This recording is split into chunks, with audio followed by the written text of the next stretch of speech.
The macabre history of the Fenwicks. Every visitor reported different children. What if every time you visited a home, the children who greeted you were never the same as before? Their names were familiar, their voices steady, their laughter unchanged, but something in their faces was different. Sometimes their eyes were too close together, other times too wide apart. Sometimes their smiles were crooked where once they had been straight.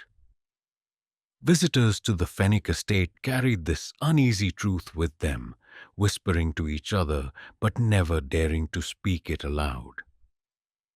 It was as if the children were masks stretched over fragile frames, shifting slightly each season, yet the family insisted nothing had changed. The Fenwick estate stood on the edge of a quiet countryside village, draped in ivy and crowned with chimneys that never ceased their smoking to passers-by.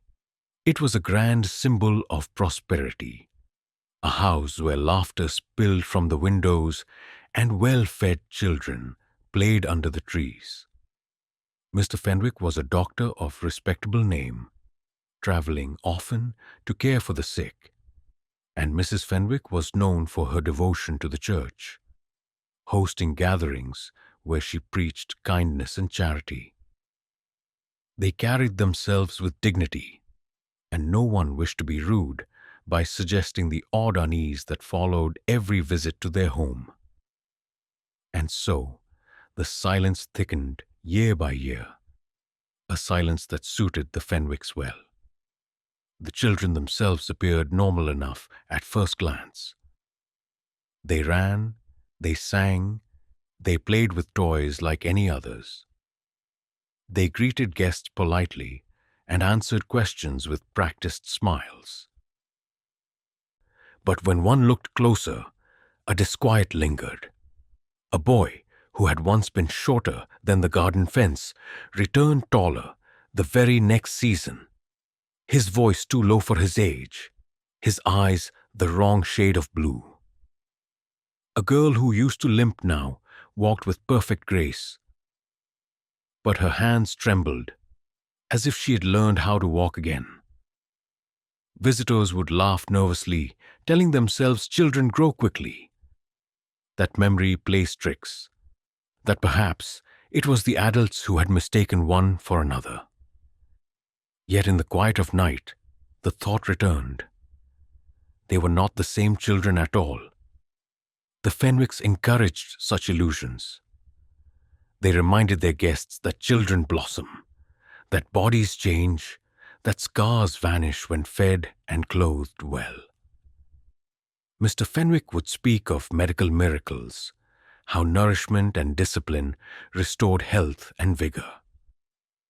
Mrs. Payvaz Fenwick would nod gently, saying the Lord blesses children who are loved. The neighbors accepted these answers, for who would dare accuse a kind doctor and a pious woman of deception? And so they nodded, they smiled, and they left the estate with a quiet unease they could never name. But deep within the house, behind heavy curtains and oak doors, something was not right. The children were never permitted to wander far. They were watched, as if every step mattered, their words counted, their gestures measured. At times, visitors swore a child had tried to speak but stopped, lips trembling, as though some invisible hand had forced silence upon them. Others swore a girl had stared too long at the mirror, whispering that she was not who they thought she was. These fragments of memory stayed only in hushed retellings, spoken in kitchens and taverns, always with a nervous laugh to lighten the burden of suspicion. The village carried on in quiet complicity, for the Fenwicks were generous, donating to the poor and funding the church bell tower, offering medicine at no cost to the ill.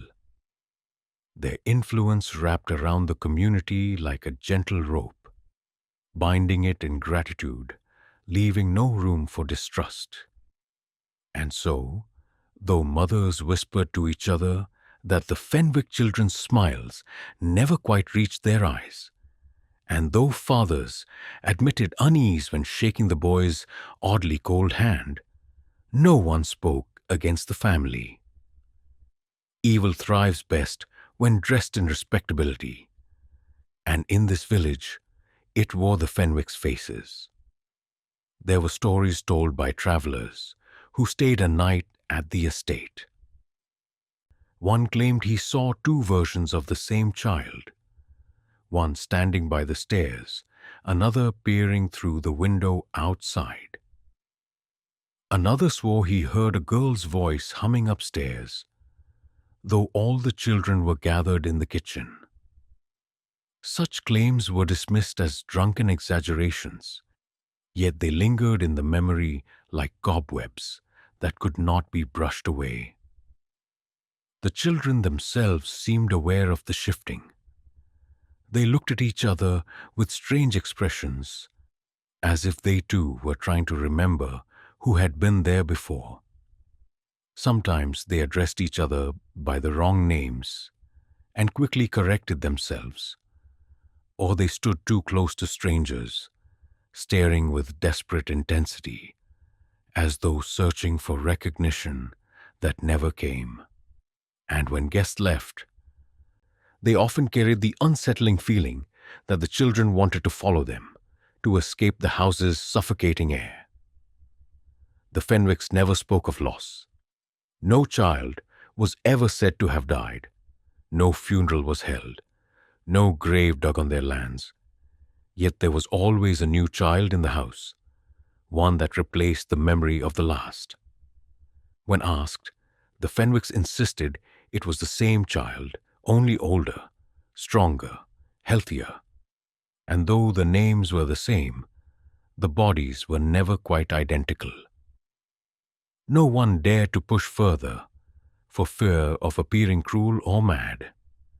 Better to accept the Fenwick's version of truth than to question what lay beneath. And so the story begins, in a house that smiled on the surface while shadows festered within. The Fenwick's children were not children at all, but shifting reflections, fleeting copies of lives consumed by something no visitor could see. The unease grew in silence, for silence is the soil where horror takes root.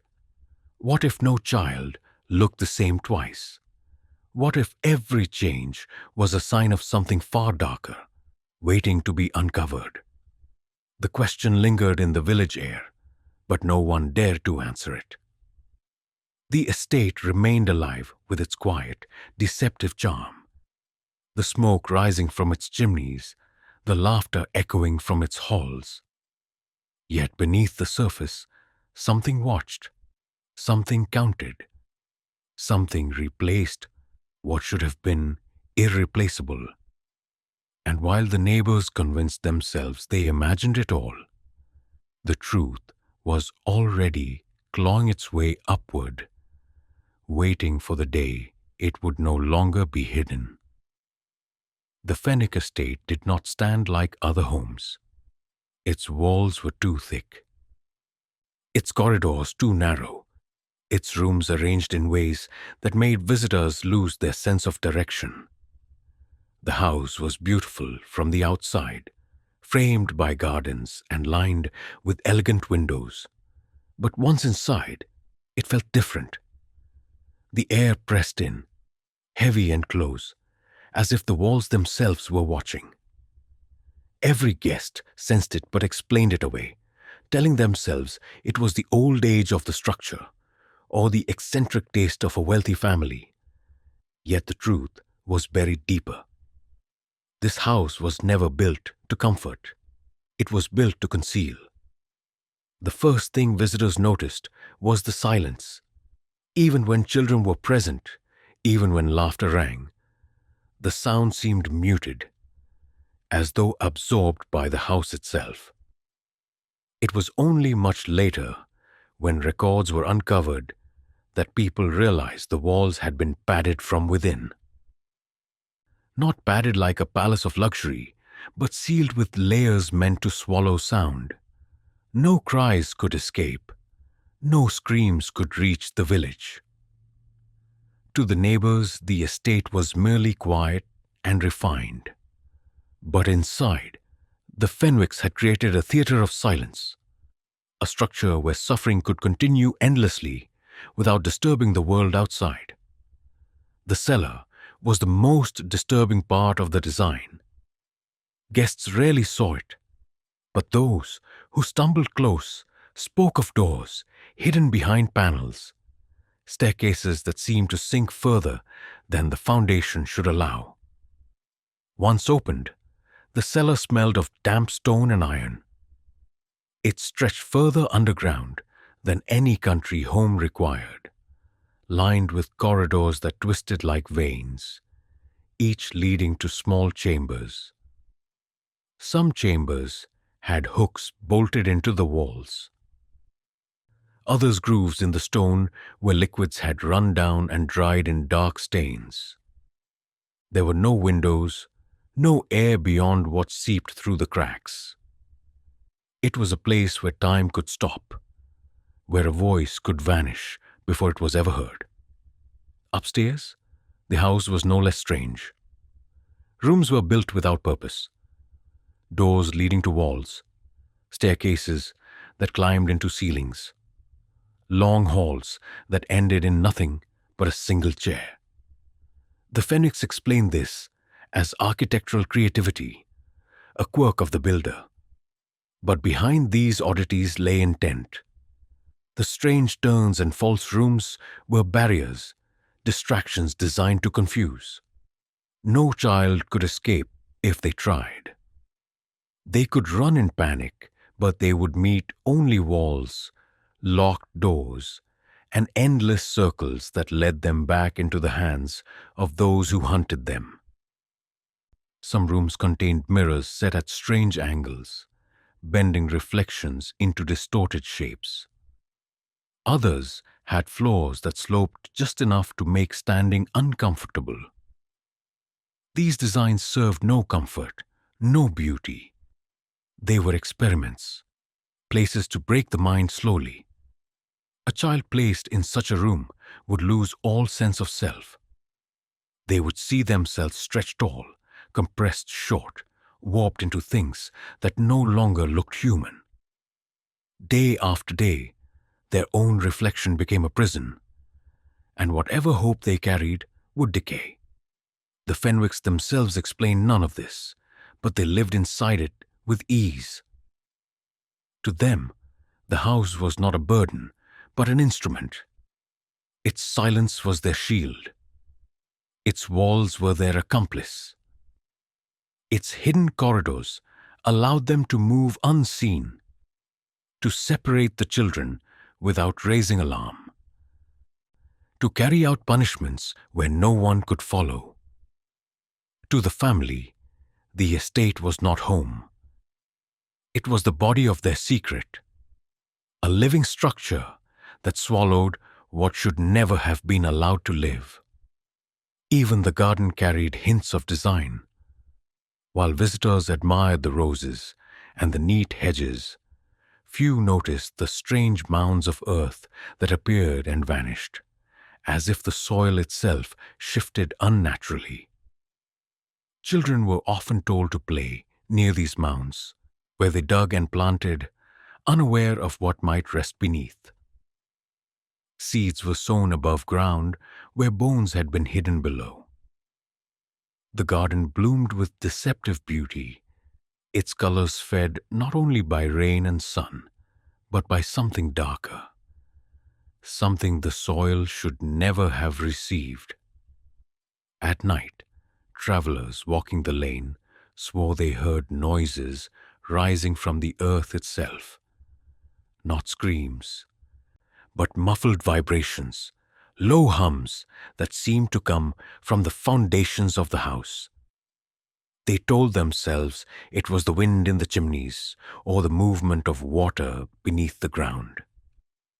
But to those who stayed longer, the hum began to sound rhythmic, deliberate, almost like chanting hidden deep below. Whether this was true or only the imagination of those who feared the place, no one could say with certainty. Yet the rumors spread, and the house grew a reputation as something alive, something that breathed in suffering and exhaled silence. What unsettled most visitors was how the Fenwicks carried themselves within these walls. They walked with calm, graceful steps, smiling as though their surroundings were ordinary. Mrs. Fenwick would serve tea in rooms where the wallpaper seemed to bulge unnaturally, as though something pressed from behind. Mr. Fenwick would explain his medical work while seated near vents that carried whispers from below. Neither seemed disturbed. On the contrary, they seemed comforted, as though their house was a trusted companion. Guests often left, feeling they had seen something they should not, but unable to name what it was. The estate was not just a shelter, but a machine.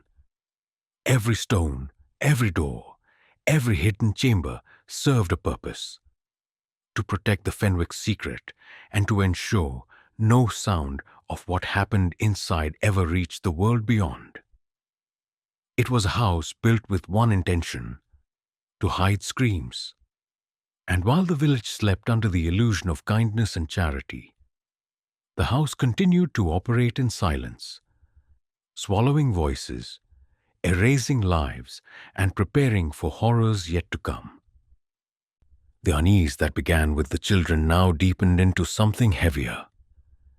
If the house itself was built for cruelty, then what was it hiding still? The question lingered in every visitor's heart, even as they turned away from it.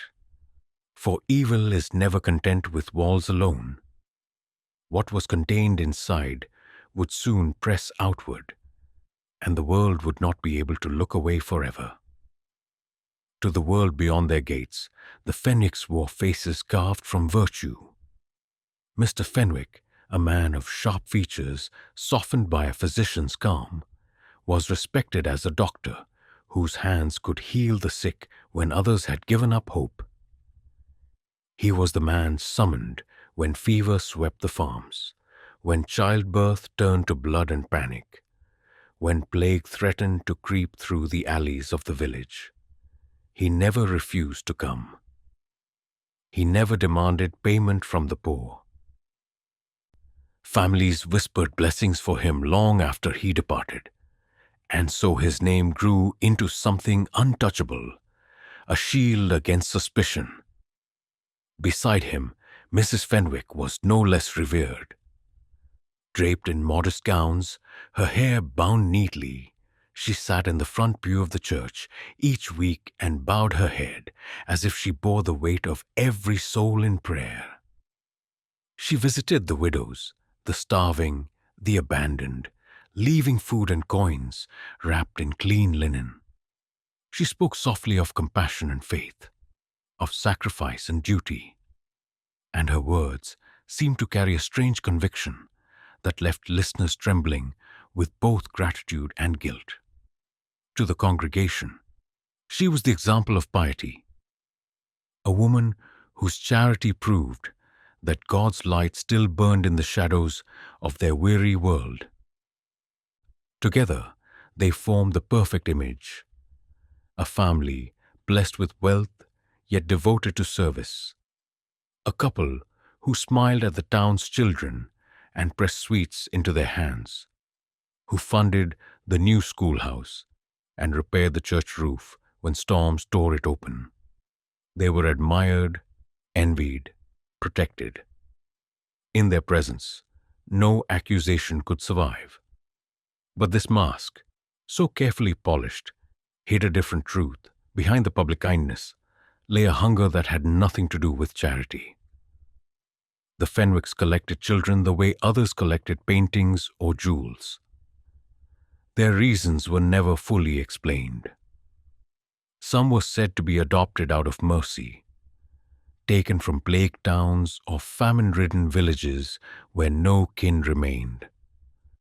Others were brought quietly from war-torn lands, exchanged through channels that no record-keeper dared examine closely. Still more was said to arrive by carriage at night, wrapped in blankets, with no explanation at all. Each child was given a name that never changed, even as the face that bore it did. Each child was introduced as though they had always been part of the family, even if no one remembered their arrival. The villagers asked no questions. Why should they? A doctor and his devout wife were surely entitled to fill their house with children, to extend their kindness to the lost and abandoned. If the children looked different from year to year, it was explained away as the growth of youth, the tricks of memory, the miracles of health. And so, the silence continued, thick and suffocating. Yet, in the rare moments when outsiders lingered long enough, cracks showed through the mask. A traveler once described how Mr.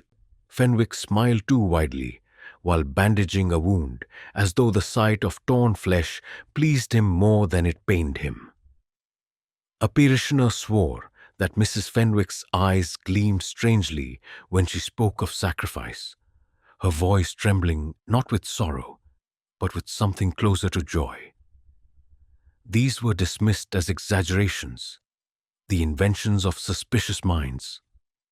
The Fenwicks had given too much to the community for such doubts to stand. Inside the estate, however, the mask could slip more easily. The children who bore the Fenwick name understood that kindness outside the gates was only another form of cruelty. Their guardians demanded silence, obedience, and gratitude at every turn. A smile could be the difference between food and hunger. A bowed head could decide whether pain was delivered swiftly or drawn out. And yet the punishments, when they came, were hidden beneath rituals that looked like lessons. The doctor framed his cruelty as treatment, telling himself that obedience was a cure for disobedience, that fear was medicine for wildness. The wife framed her cruelty as devotion, convincing herself that suffering was holy, that silence was purity, that brokenness was closer to God. Every child learned quickly that the family's love was a mask, as false as the charity shown to the town. Behind their smiles lay a machine of control, methodical and cold. And yet, the children had no voice to reveal it. For who would believe them? A starving orphan rescued from the gutter could hardly argue with the polished reputation of a doctor and his saintly wife. If they spoke, they would not be heard. If they cried, the house would swallow the sound.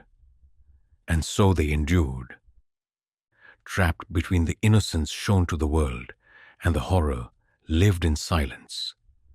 The most terrifying truth was how easily the Fenwicks convinced themselves of their innocence. They did not see monsters in the mirror, they saw saviors. Mr. Fenwick whispered that he gave children new life, a life they would never have had without him. Mrs. Fenwick prayed aloud that the suffering she inflicted was no different from the suffering of saints, that each child she broke was another offering to the purity of her God. They hid behind this mask so completely that they almost seemed to believe it themselves. And perhaps that was the deepest horror of all, that evil can wear a smile so convincingly it forgets the cruelty beneath. The village never doubted them, for doubt required courage, and courage was costly. Easier to accept the mask, to bow to the doctor and the devout wife, to thank them for their charity, and to look away from the strangeness of the children. Easier to believe goodness than to face the truth of what might be happening behind those heavy walls. And so the mask held firm, even as the truth beneath it grew darker. The innocent mask was never meant for the children.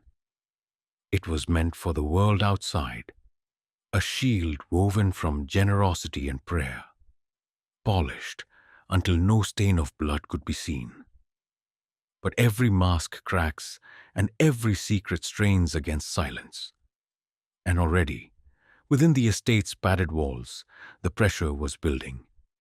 What began as whispers about changing faces would soon become something far more disturbing, as the rituals of silence prepared to reveal themselves. Silence was the Fenwick's true language.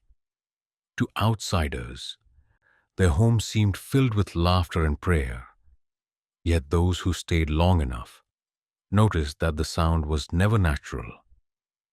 It was measured, carefully timed, as if each laugh had been rehearsed, and each word tested before it left a child's lips. Behind closed doors, silence was demanded with the weight of a holy law. It was not the absence of sound. It was a ritual in itself, a tool the Fenwicks wielded with precision to erase identity and bend will. The process began the moment a child entered the estate. They were welcomed warmly, fed well, washed, and dressed in clean clothing. The first days were filled with kindness, the appearance of safety. But this was a trap. Soon, the rules were introduced. Children were told they must never cry at night. They must never speak unless spoken to. They must never utter their true names, only the names the Fenwicks had assigned.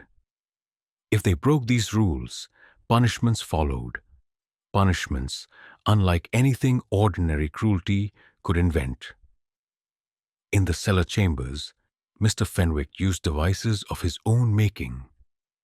One was a mask of iron, lined with thorns that pricked the skin if a child tried to open their mouth. Another was a collar fitted with small bells so that any whispered word betrayed them instantly.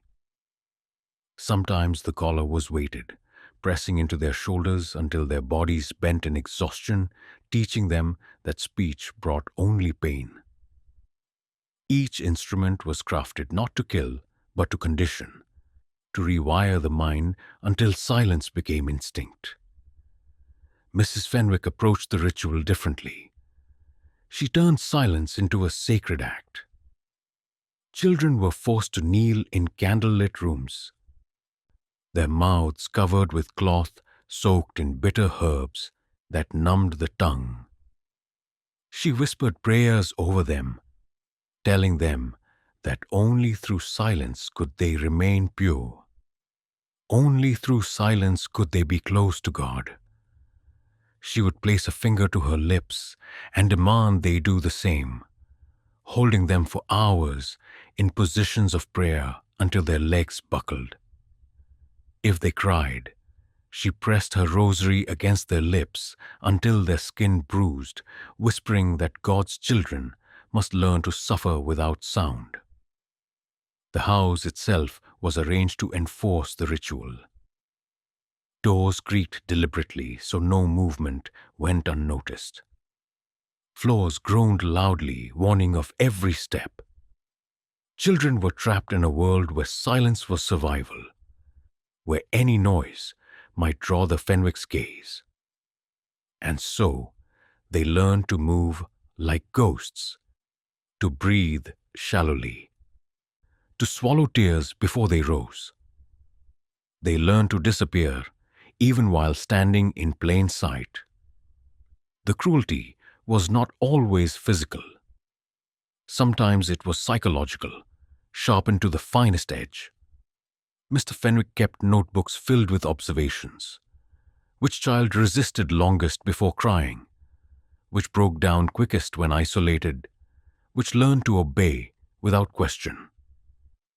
He wrote of them as though they were specimens, not souls. If a child defied him, he would bring them into the cellar and place them in what he called the listening chamber. There, No sound could escape, and yet faint echoes returned from the walls. Whispers that did not belong to the child's voice crept back, distorted and inhuman. No one knew whether the echoes were tricks of the architecture or something else. But every child left the chamber convinced they had heard voices that demanded silence in return. The ritual did not end with punishment. Once a child mastered stillness, once they moved and breathed in quiet submission, they were rewarded. A gentle hand on the shoulder, a rare smile, a promise of belonging. These fragments of affection bound the children tighter than any chain. Silence became not only survival, but the only path to approval. And in this way, the Fenwicks reshaped them, erasing their old identities and molding them into something unrecognizable. What made it most horrifying was how normal it seemed to those outside. Visitors who came to the estate remarked on how well-behaved the children were, how polite, how disciplined. They admired their calm, their ability to sit still, their quiet obedience. Parents in the village even envied it, wishing their own children could be as controlled. They never questioned what it took to produce such silence. They never imagined the cost hidden beneath those perfect manners. Over time, the ritual of silence left marks deeper than scars. Children forgot the sound of their own voices. They forgot the rhythm of their own names. Some stopped crying altogether, their bodies shutting down the instinct. Others developed nervous tics, tiny movements to replace the words they could no longer speak, fingers twitching, lips quivering, eyes darting in patterns. The house became filled with these silent gestures, a secret language of suffering invisible to those who chose not to see. The Fenwicks, however, saw everything. They prided themselves on it. To them, each broken child was proof of success. They spoke proudly of their discipline, of their methods, though never in full detail. To the world, they described their children as blessedly quiet, respectful, godly. To themselves, they celebrated the ritual as an art, a craft perfected through years of practice. It was their science, their religion, their legacy. But silence cannot last forever. Beneath the calm exterior, pressure builds. Voices swallowed too long begin to echo inside the mind, twisting thoughts into torment. Some children snapped under the strain, thrashing against their own muted instincts. Others collapsed into stillness so complete they seemed lifeless even while breathing. The Fenwicks accepted both outcomes. To them, silence was victory, whether it came through obedience or through the crushing of the spirit. The ritual seeped into every corner of the estate, shaping not just the children, but the very air. Visitors often left feeling uneasy, unable to name why. They described the house as strangely heavy, oppressive, as though even their own words felt wrong inside its walls. They found themselves whispering without meaning to, lowering their voices out of instinct. Some never returned, claiming the silence haunted them long after they left. And so the ritual endured, hidden in plain sight, cloaked in respectability. The Fenwicks had built not just a home, but a sanctuary for silence, a place where voices were erased and humanity was reshaped under the guise of care and devotion. It was here, in these rituals, that the children's identities began to vanish, replaced by something cold, something compliant, something unrecognizable. The innocent mask had prepared the world to believe the lie. Now, The ritual of silence ensured no one inside the house could ever reveal the truth. Obedience was not demanded with shouting in the Fenwick estate. It was carved into flesh and stitched into memory. A slow shaping of the soul until resistance itself felt unnatural. Where silence was the first ritual, obedience was the second. It was not enough for children to be quiet. They had to love their captors, to bend willingly, to believe their pain was proof of belonging. The Fenwicks understood this with chilling clarity, and they built their methods with the precision of both scientists and zealots. Mr. Fenwick treated obedience as an experiment. He observed the children the way a surgeon might study the muscles of the body. When one resisted an order, he did not strike in anger. Instead, he marked the behavior in his journals and devised a methodical response. Pain was never random. It was paired with affection, timed carefully to blur the boundaries between cruelty and care. A child beaten and then immediately soothed by a gentle hand learned to equate punishment with love. A child denied food and then fed only after kneeling in gratitude learned to see starvation as a lesson in humility. Over time, the conditioning seeped deep into the mind, until the body reacted with obedience before thought had even formed. Mrs. Fenwick carried her own role in this ritual. To her, obedience was holy. She preached to the children that love could not exist without sacrifice, that suffering was the highest form of loyalty.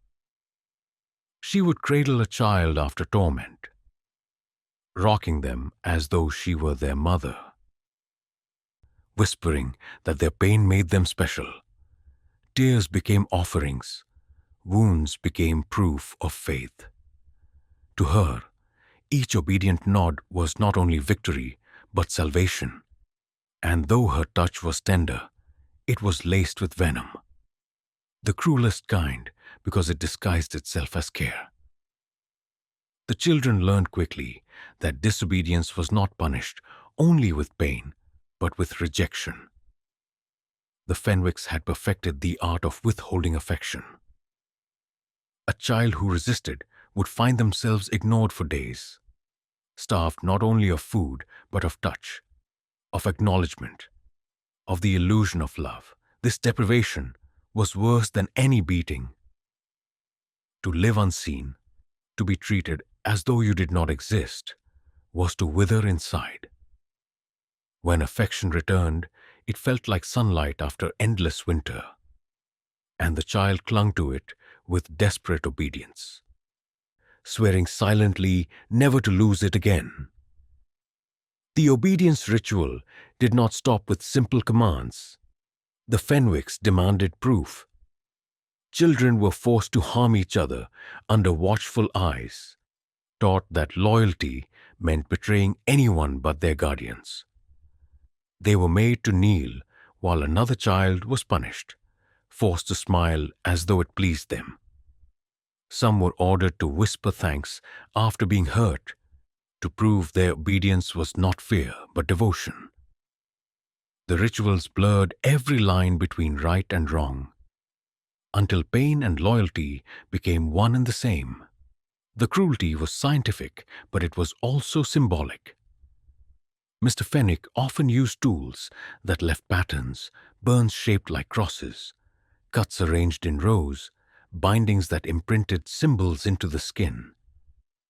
Each mark was a signature, a sign of submission etched into the body.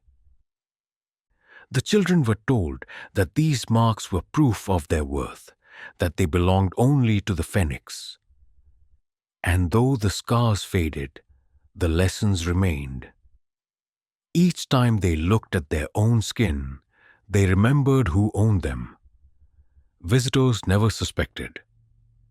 They admired how well-behaved the children were, how they followed instructions without hesitation, how they never quarreled or spoke out of turn. Parents in the village marveled at the discipline, wishing their own children showed such loyalty. They did not see the hollow eyes, the trembling hands, the smiles stretched too thin. They did not understand that obedience was not a choice here, but a survival mechanism, carved into the children until it became indistinguishable from love. Some children resisted longer than others. There were always those who clung to their identity, who fought against the conditioning with every breath. These were the ones Mr. Fenwick studied most carefully. Fascinated by their endurance, he increased the pressure slowly, mixing cruelty with kindness, breaking them piece by piece. And when at last they bowed their heads and obeyed, he marked the date in his journals with satisfaction, as though recording the success of an experiment completed. Yet, even in victory, obedience left traces of despair.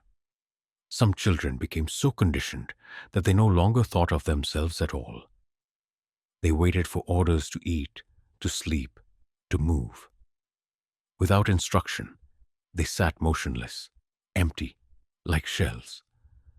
Others grew frantic, desperate to anticipate what was wanted before it was spoken, clawing for approval as though their lives depended on it. In truth, they did. Obedience had become not just expectation but identity. Without it, they were nothing. The Fenwicks never saw themselves as cruel. They believed they were creating perfection, sculpting loyalty the way others sculpt clay. In their minds, obedience was a gift, a transformation that lifted children above their old lives of poverty and chaos.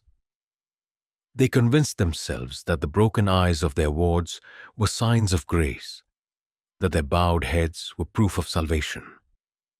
And so they continued, blind to the devastation they left behind. But obedience is fragile. It does not erase memory. Beneath the surface, some children carried the faint flicker of who they once were. They obeyed outwardly, but inside, the fragments of identity resisted, waiting for a chance to return. The Fenwicks did not fear this. They believed they had built something stronger than memory. Yet every ritual leaves cracks, and every mind can fracture in ways even the cruelest cannot predict. The anatomy of obedience was perfect in theory, precise in execution, devastating in effect. Yet it was also unstable, for no system of control can last forever. Beneath the silent obedience, something darker stirred, resentment, despair, perhaps even madness. And as the rituals deepened, as loyalty and pain fused into one, the children became not only victims, but vessels for something the Fenwicks could not entirely control.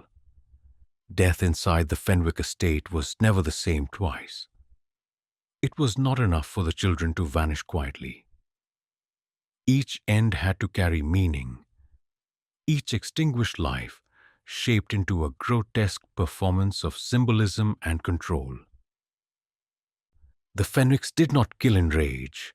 They killed with patience, with ritual, with a precision that made the horror even greater. Each death was an experiment, a ceremony, a private sermon to themselves about the fragility of life and the absolute power they held over it. No graves marked the losses. No funerals rang with mourning. Instead, the deaths folded into the rhythm of the house, explained away by the Fenwicks as the natural course of sickness or the unfortunate frailty of orphans. Outsiders never questioned it, for they never saw a body, only the sudden absence of a child replaced by another with the same name and an altered face. But for the children trapped within the estate, each disappearance was a reminder of what awaited them if obedience faltered.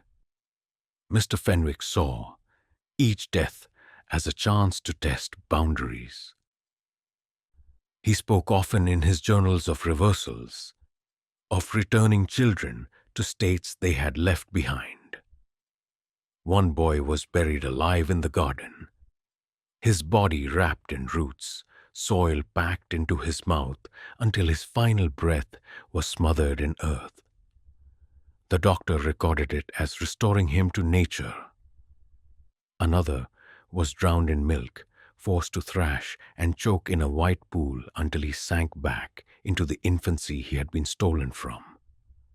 To Fenwick, these deaths were not cruelty, but grotesque forms of closure, rituals that tied life back to the very things that had once nourished it. Mrs. Fenwick shaped her rituals differently. She cloaked them in symbols of purity, using her faith as justification. One girl was stripped and wrapped in white linen, laid across a table of candles, and starved until her body stiffened. Mrs. Rome. Fenwick whispered prayers as she died, claiming she had been offered back to God in silence. Another child was locked in a small chest with a rosary clutched in their fists, told they must pray until the prayers ended their suffering. By the time the chest was opened, the beads had cut into their hands and blood had dried on their lips. Each death became an offering, a perverse ritual of devotion twisted into horror. The children who survived these scenes were forced to witness. Sometimes they were made to participate, to dress the one chosen for death, to sing hymns as the ritual unfolded, to dig the shallow soil that swallowed the body. Their minds fractured under the weight of it, scarred not only by their own suffering, but by the knowledge that survival meant complicity. They learned to swallow their grief, to mask their terror, to pretend obedience meant safety, even as safety proved to be an illusion. Visitors who came to the estate never saw the bodies, yet some swore the house betrayed its secrets. A faint smell of decay rising from the garden, a strange warmth in the cellar walls, as if something beneath them still breathed. One guest described seeing a stain on the wooden floor of a sitting room, a dark shape that had been scrubbed again and again, yet never quite vanished. These glimpses unsettled them, but when reassured by the Fenwick's charm, they convinced themselves they had imagined it. No one wished to believe the alternative. The deaths were devastating not only in their cruelty, but in their uniqueness.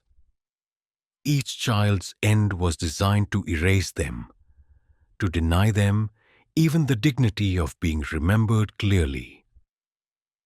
Survivors could not describe what had happened without faltering. Their voices broke, their memories blurred, as if the rituals themselves had fractured reality.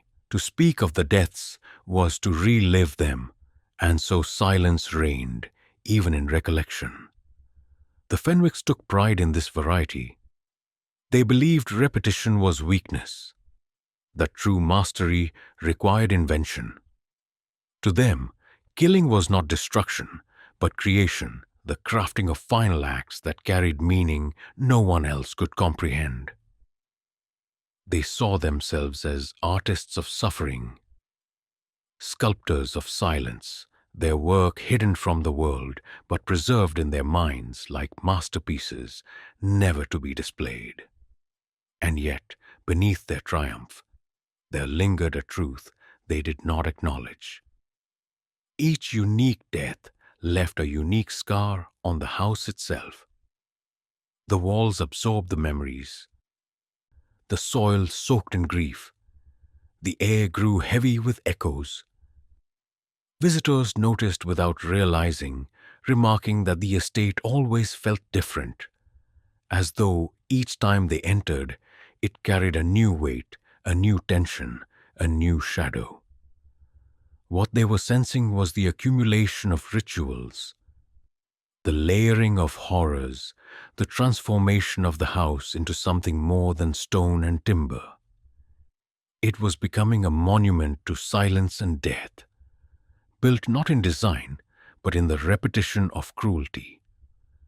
The children who remained grew restless, their minds twisted by what they had seen. They no longer feared death as much as they feared what shape it might take. Some prayed to be chosen quickly, believing that a swift end would be kinder than the slow erosion of obedience. Others clung to life desperately, bargaining in silence with the only power they knew: submission. They told themselves that if they obeyed enough, if they suffered enough, they might be spared. But the truth was crueler. Obedience did not protect them. It only delayed the moment when they would be reshaped into yet another ritual, another experiment, another grotesque offering. Outside the estate, life carried on. The villagers admired the Fenwicks still, never questioning why the number of children seemed to shift, why faces looked different from year to year. They believed the lies of sickness, of frailty, of the natural course of life. They did not see the rituals that devoured those children one by one, and so the cycle continued, unchecked, unchallenged, hidden beneath the smiling mask of respectability. The uniqueness of each death ensured no witness could describe them clearly, no rumor could grow into certainty, no accusation could survive. And in that silence, the Fenwicks thrived. They perfected their rituals of cruelty, crafting horrors so precise and so devastating that even memory itself seemed unable to carry them whole. Each death vanished into silence, leaving only the faint echo of a child's absence and the unshakable sense that something unspeakable had occurred. The Fenwick's power did not rest only within their walls. It stretched outward, woven into the fabric of the community that surrounded them. To the villagers, they were benefactors, protectors, saviors. Every public act of generosity polished the mask further, until the image of goodness seemed unbreakable. The more horror thrived in silence inside the estate, the more radiant the family appeared outside it. Mr. Fenwick gave medicine to the poor when illness spread through the lanes.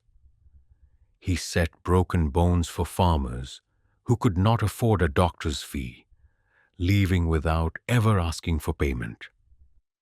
When a fever swept through a neighboring town, he traveled by carriage at night, bringing tinctures and poultices, returning with stories of the lives he had saved.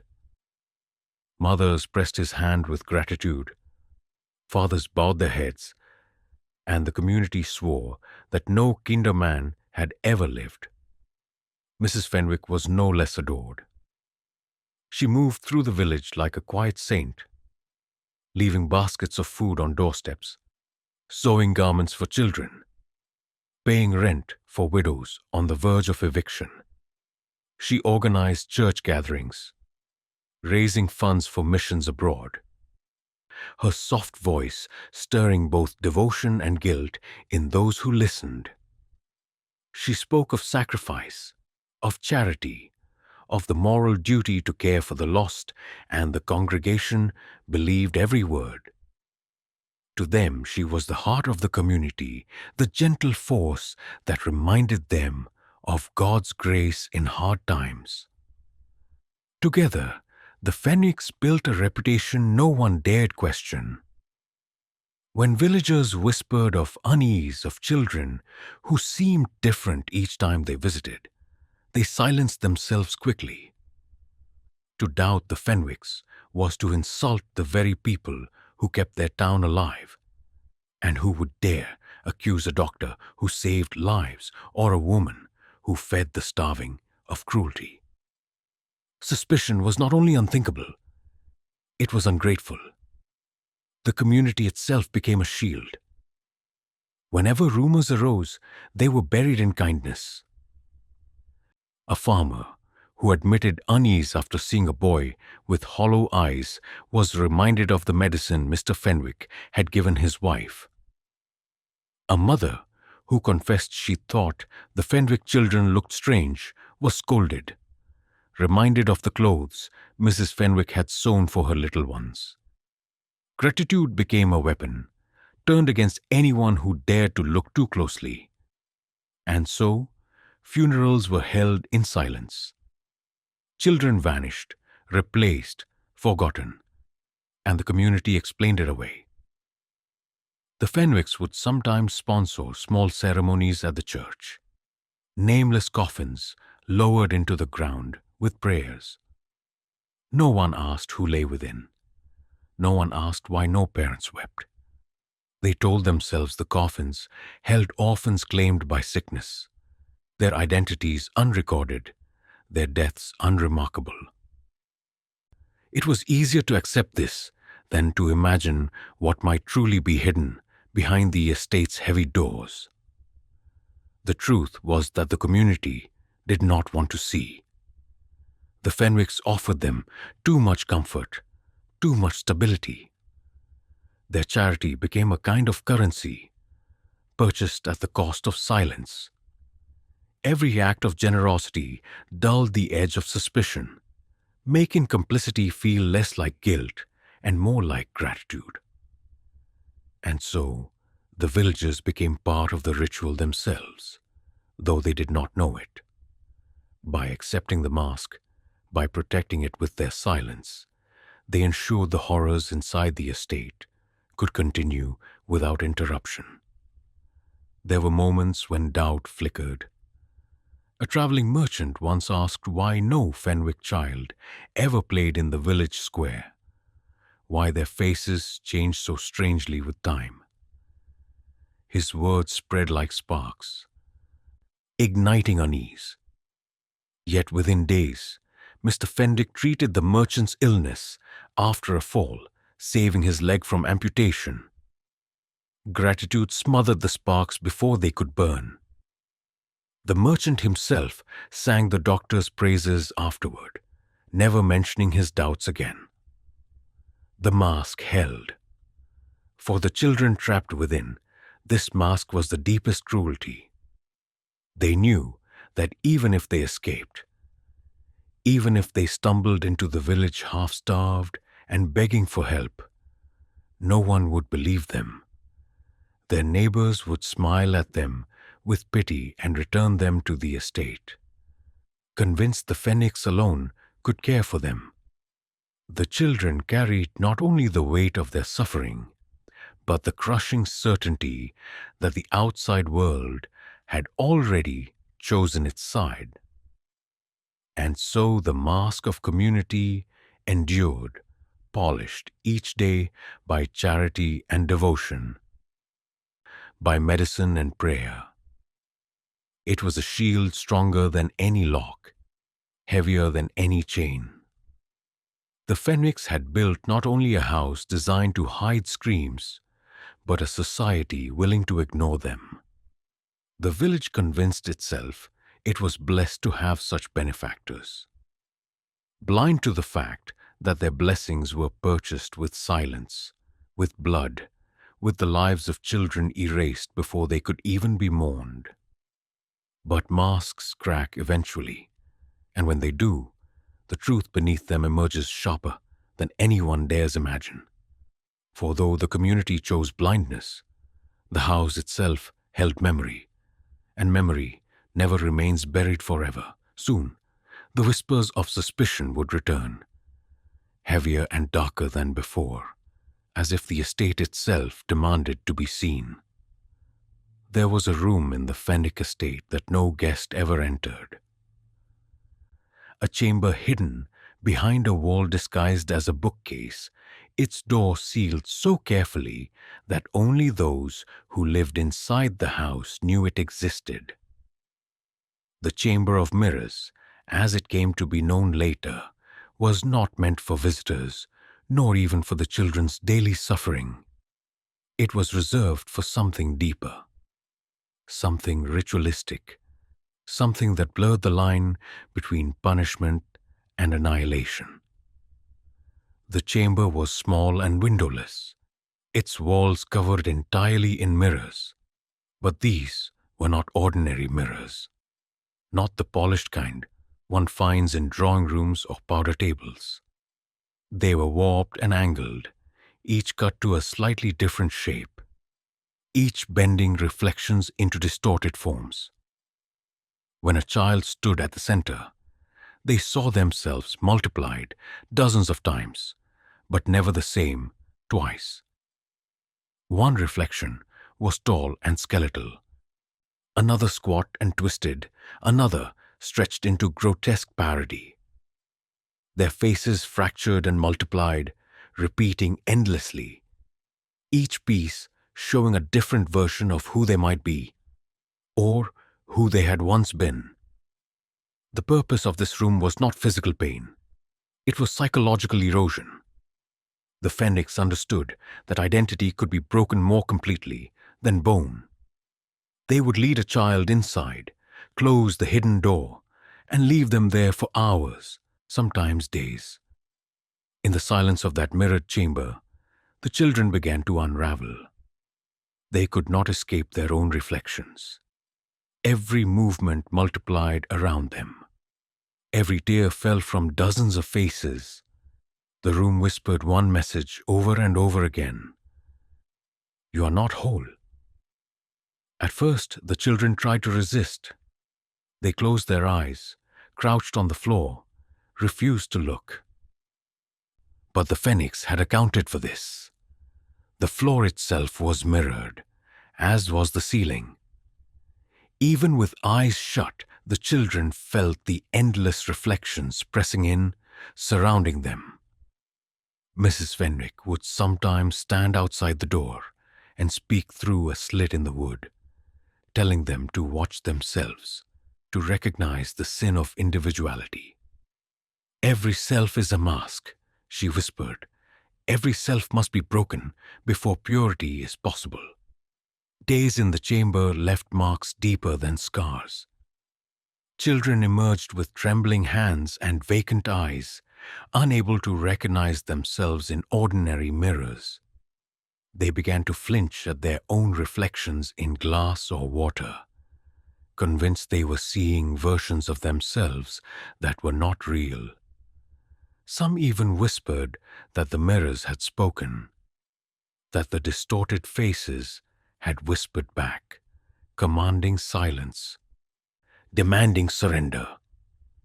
Whether these voices were hallucinations born of terror or something stranger, no one ever knew. But the fear was real, and it followed them long after they left the room. Mr. Fenwick saw the chamber as an extension of his experiments in obedience. He wrote that identity was the enemy of loyalty, that the self must be fractured before true submission could take root. To him, the chamber of mirrors was the scalpel with which he cut away resistance, not through pain, but through confusion.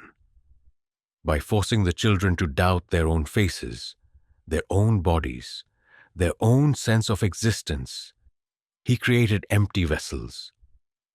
Once emptied, he believed, they could be filled again. With obedience, with silence, with whatever the Fenwicks desired. The chamber did not always break its victims in the same way. Some children left screaming, clawing at their own skin as those trying to strip away the false reflections they had seen. Others left utterly calm, their emotions erased, their voices flat, their movements mechanical. A few never truly left at all. They continued to stare into space, seeing distortions even in blank walls, whispering to unseen versions of themselves. These were the ones the Fenwicks discarded quickly, convinced they were no longer useful for their purposes. It was in this chamber that the mystery of the ever-changing children took shape. The faces visitors thought they saw differently each season were not merely tricks of memory. The Fenwicks used the chamber to reshape identities, to convince each child they were no longer who they had been before. They were given new clothes, new mannerisms, new instructions on how to speak and move. Their old selves had been shattered in the mirrors, and what returned was something else entirely. To the outside world, it looked like growth, like change, like the natural passage of time. But inside the estate, it was erasure, systematic, deliberate, and permanent. The Chamber of Mirrors became more than just a tool. It became a ritual of its own. Before certain ceremonies of death, children were forced into the chamber to confront themselves one final time. They would emerge broken, fragmented, no longer able to claim a singular self. Then, when their deaths came, buried in earth, drowned in milk, suffocated in silence, they were already ghosts. Their identities dissolved long before their bodies followed. This ensured that no one outside the estate could ever describe them clearly. For even their own reflections had ceased to be certain. Decades later, when the estate was finally abandoned and investigators uncovered the hidden chamber, the mirrors still bore traces of the children. Faint smudges from small hands pressed against the glass. Scratches etched into the surfaces where nails had dragged in desperation. Some mirrors were cracked, not from age but from violent blows, as though children had tried to shatter their own distorted faces to escape them. And yet the room remained intact, preserved like a monument to cruelty. Those who entered afterward swore they felt watched, that the air itself held a charge of sorrow, that their reflections lingered a fraction longer than they should have before moving. The villagers who had once defended the Fenwicks stood in silence before the chamber. They could not deny what they saw. The mask of community had cracked. The stories of changing children, of shifting faces, of unexplainable unease, all of it pointed back to this room, this ritual, this cruelty hidden in plain sight. The Chamber of Mirrors explained everything, and yet it explained nothing, for no one could understand what it meant to live through it unless they had stood at its center themselves. For the children who survived, the chamber never left them. Even years later, they avoided mirrors, smashing glass when it caught their faces, refusing to look into water, hiding from their own reflections. They carried the chamber with them, trapped inside their minds, where every silence still echoed with multiplied versions of themselves, distorted and broken. The Fenwicks had built many instruments of cruelty, but none revealed their philosophy more clearly than this chamber. To them, identity was a weakness, individuality a flaw, humanity itself a mask to be torn away. And so, they built a room where reality fractured and the self dissolved, a room that destroyed more thoroughly than any blade or chain. The Chamber of Mirrors was not just a tool of punishment. It was the heart of the estate's philosophy, the clearest reflection of the evil that thrived within its walls. The end of the Fenwick estate did not come in a moment of confession or justice. It came in fire. To this day, no one knows whether the blaze began with accident, rebellion, or design. Some whispered that the doctor's laboratory caught flame from a lantern tipped too close to his journals. Others claimed Mrs. Fenwick herself lit the match, convinced she was purifying the house with holy fire. Still others swore that it was the children who set it alight, finally breaking from silence with flames that spoke the words they could not. Whatever the truth, one night the house ignited, and by morning, only its charred skeleton remained. The blaze spread quickly, feeding on the old wood and secret passages. Flames roared up the narrow staircases, through the hollowed walls, across the padded chambers meant to hold sound. Windows burst outward, vomiting smoke into the night sky. Villagers gathered at a distance, too afraid to come near, watching as the great estate turned into a furnace. Some wept, fearing for the children trapped inside. Others stood in silence, their unease too heavy for tears. They whispered prayers for salvation even as the fire devoured everything in sight.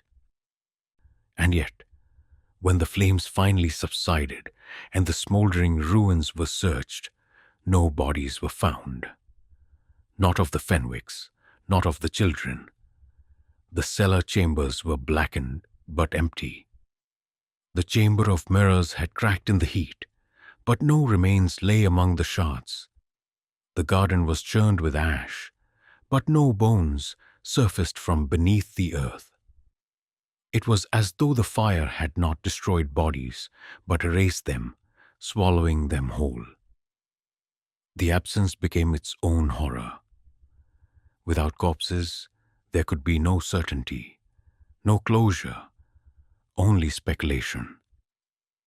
The villagers told themselves the children had escaped into the woods, scattered in the night, fleeing into the countryside where none could follow.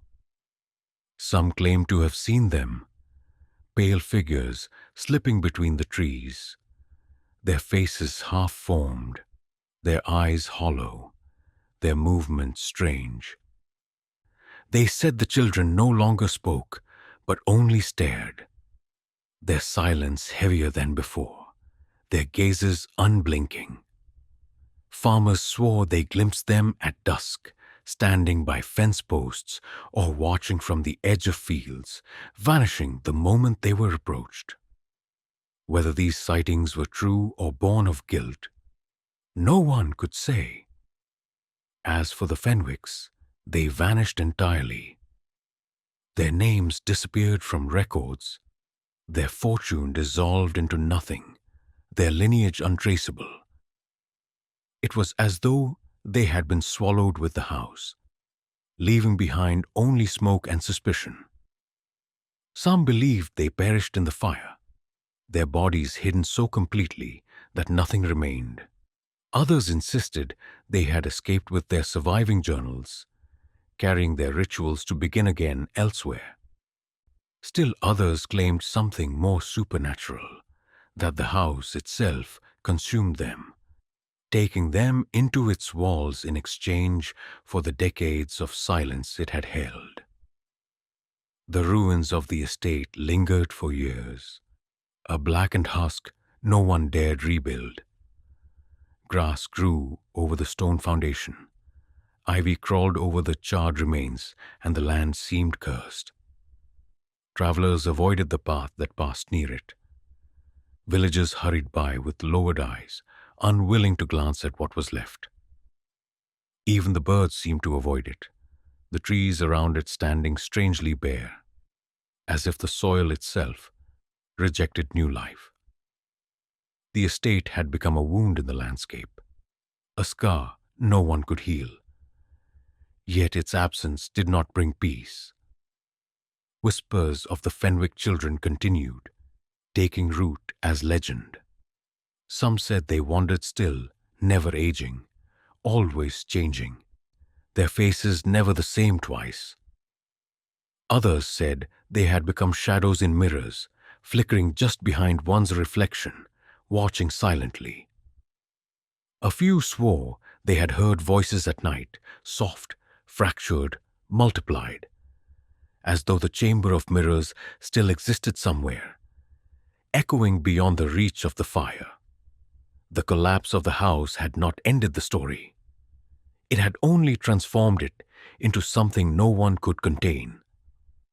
For the villagers, guilt grew heavier than grief. They remembered their complicity, the silence that had allowed the horrors to continue unchecked. They had praised the Fenwicks, defended them, worshipped them as benefactors. They had ignored the strangeness of the children, dismissed the unease, silenced doubts with gratitude. And now, with the house gone, they could no longer pretend ignorance. The absence of bodies forced them to confront the truth they had long denied. Something unspeakable had happened behind those walls, and their silence had made it possible. The collapse of the house left no answers, only questions. Were the children alive? Were they dead? Were they something else entirely, remade by rituals too dark to comprehend? What became of the Fenwicks? Did the fire free the village, or did it scatter the evil into places unseen? These questions lingered like smoke, seeping into every corner of memory, impossible to dispel. And so the house lived on.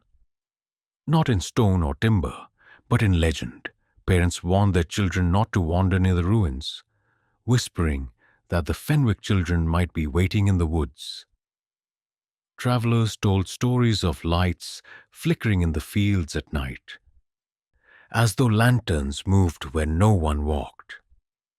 Scholars who studied the ruins found traces of strange chemicals in the soil, patterns of stone that suggested hidden passages still undiscovered.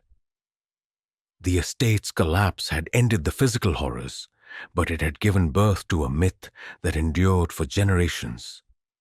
What remained most haunting was the silence. The fire had roared, the walls had fallen, the villagers had gasped, and yet afterward all was quiet. No voices cried out from the ruins, no survivors called for help. Only silence remained, heavy and absolute, as though the rituals of the Fenwicks had outlived even the family themselves.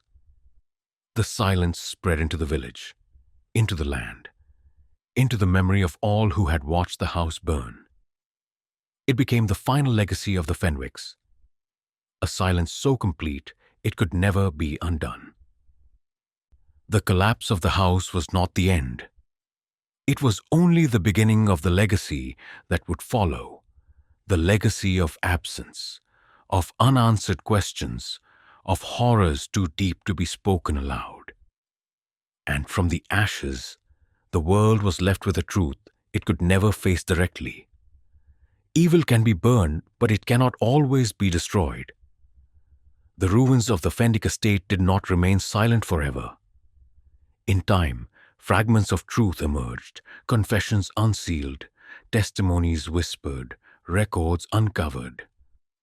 What had once been dismissed as rumor hardened into history.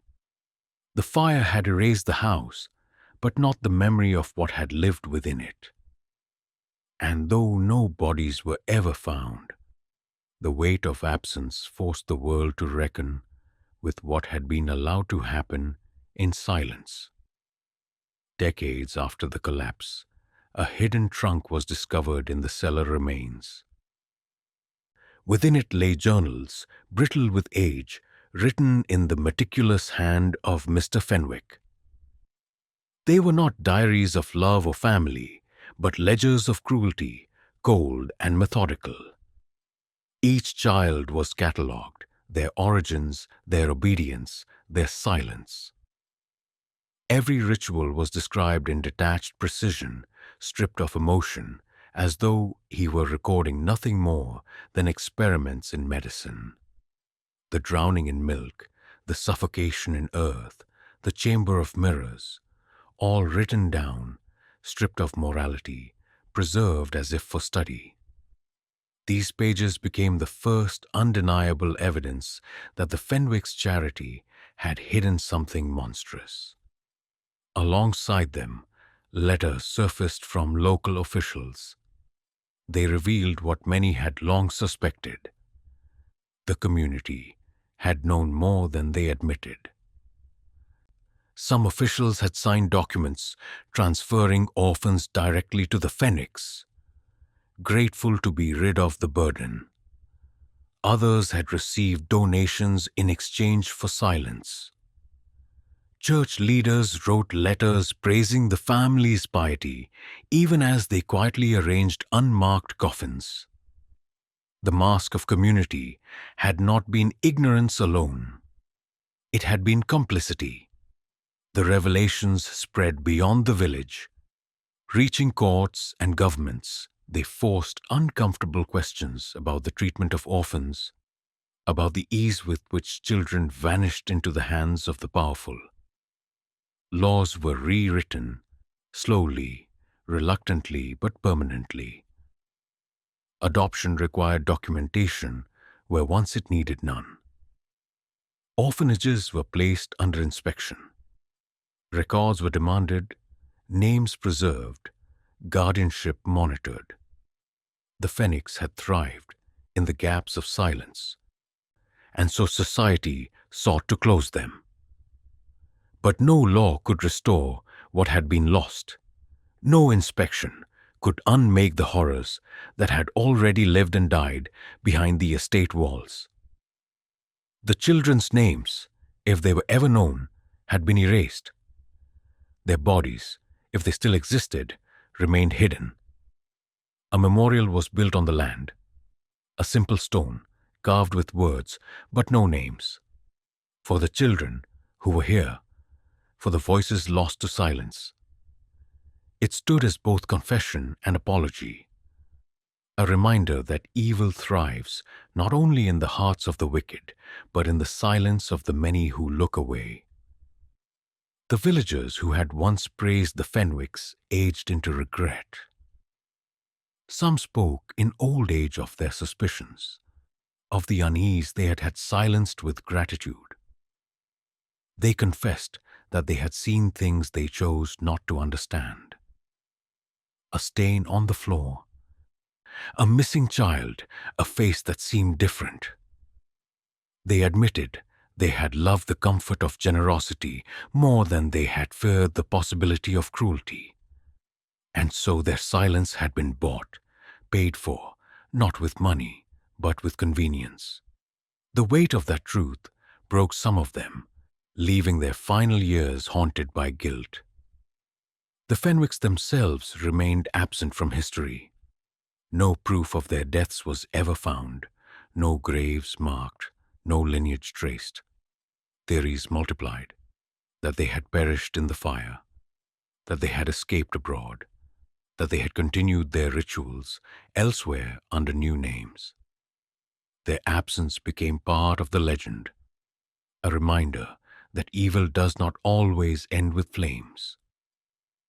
It can slip away, hidden in shadows, waiting for new silence to shelter it. For scholars, the Fenwick case became more than a story of cruelty. It was a study of systems, of how entire communities can protect what should be destroyed. The journals proved that the rituals were not accidents of madness, but deliberate acts of design. The letters proved that silence was not ignorance, but choice. Together, they revealed a truth that unsettled even the strongest. That evil does not always roar in the open. More often, it whispers in respectable voices, dresses itself in kindness, and thrives where people prefer gratitude to truth. The memorial grew into a place of uneasy pilgrimage.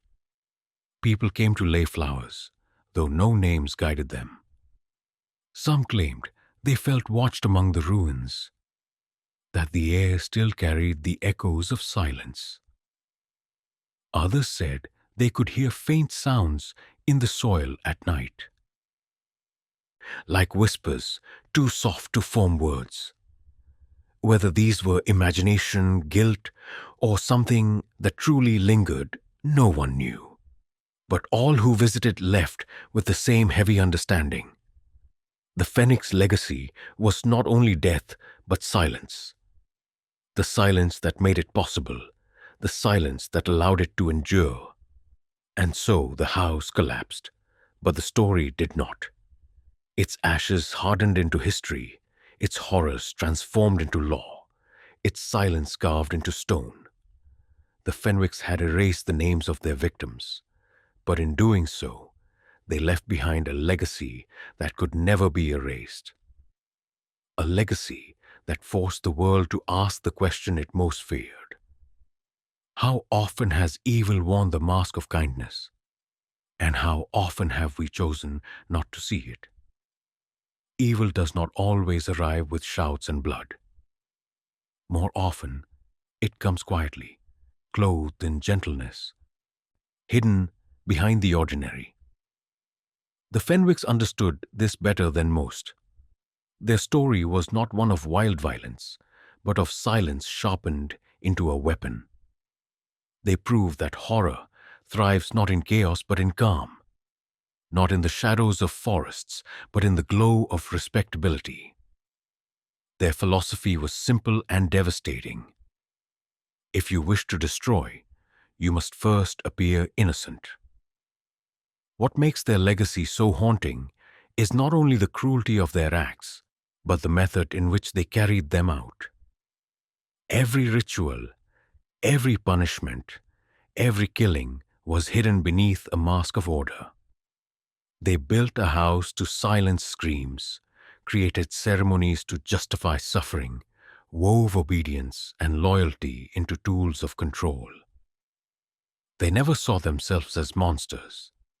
In their eyes, they were healers, reformers, saviors. They cloaked their rituals in the language of science and faith, convincing themselves that what they did was necessary, even noble. And because they believed it, or pretended to, the world around them believed it too. This is the truth at the center of the Fenwick story. Evil does not need violence to survive. It only needs silence. The villagers could have spoken. They could have questioned the changing faces, the unease in their hearts, the strange quiet that always hung over the estate. But they did not. They told themselves they were mistaken, that the Fenwicks were good, that gratitude demanded silence. And in that silence, the rituals grew stronger. Each time suspicion was swallowed, another child was lost. The Fenwicks built their power on this principle.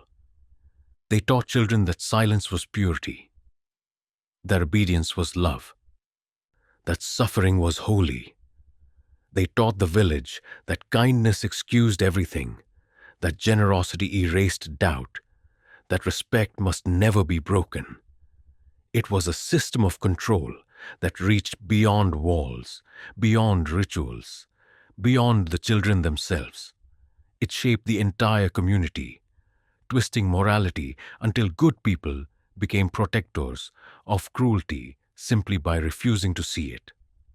Perhaps this is why the story remains so heavy even now, because it is not only about the Fenwicks. It is about all the ways evil hides in plain sight. The world remembers tyrants who killed with armies, cults that burned in violence, crimes committed in frenzy. But the Fenwicks remind us that evil can be softer, slower, quieter. It can live in a smile, in a prayer, in a hand offering bread. It can pass through the gates of our trust because it looks nothing like what we fear. Their philosophy of hidden evil endures because it speaks to a truth society does not want to face. We prefer to imagine monsters as obvious, to believe that we would recognize cruelty when it stands before us. But the Fenwicks wore innocence so well that they erased suspicion itself. They proved that the most terrifying evil is not the one that shouts, It is the one that whispers, the one that wears respect like armor, the one that convinces the world it could never exist. And so, the Fenwick story lingers as more than history. It lingers as a warning, not of fire or knives, but of silence. Not of monsters in the night, but of ordinary people who smile while cruelty thrives in their care. Evil does not need the loud, the obvious, the grotesque. It needs only quiet and a world willing to look away. This is the philosophy the Fenwicks left behind, carved not in stone, but in memory, that horror grows best in places where no one dares to speak. And once it has grown, it can shape not only a house, not only a family, but a community, a nation, a world. What if it happened again? What if even now, behind the smiling walls of some respected family, behind the voice of charity and faith, behind the mask of innocence, something like the Fenwick still lived? The question unsettles because it cannot be dismissed. History does not erase the patterns of human cruelty. It only hides them until the silence grows deep enough for them to rise again. The Fenwick story is not only a memory of one house or one family.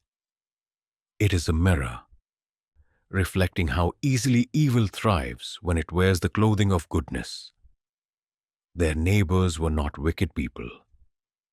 They were ordinary men and women who saw what they did not wish to see, who silenced their unease with gratitude, who convinced themselves that kindness excused strangeness. And in doing so, they became part of the ritual. Their silence was the soil in which the Fenwicks planted horror. The fire may have destroyed the estate, but it did not destroy the lesson. The lesson is that cruelty often arrives dressed as devotion. It comes with soft voices, with prayers, with outstretched hands. It feeds the hungry even as it starves its own.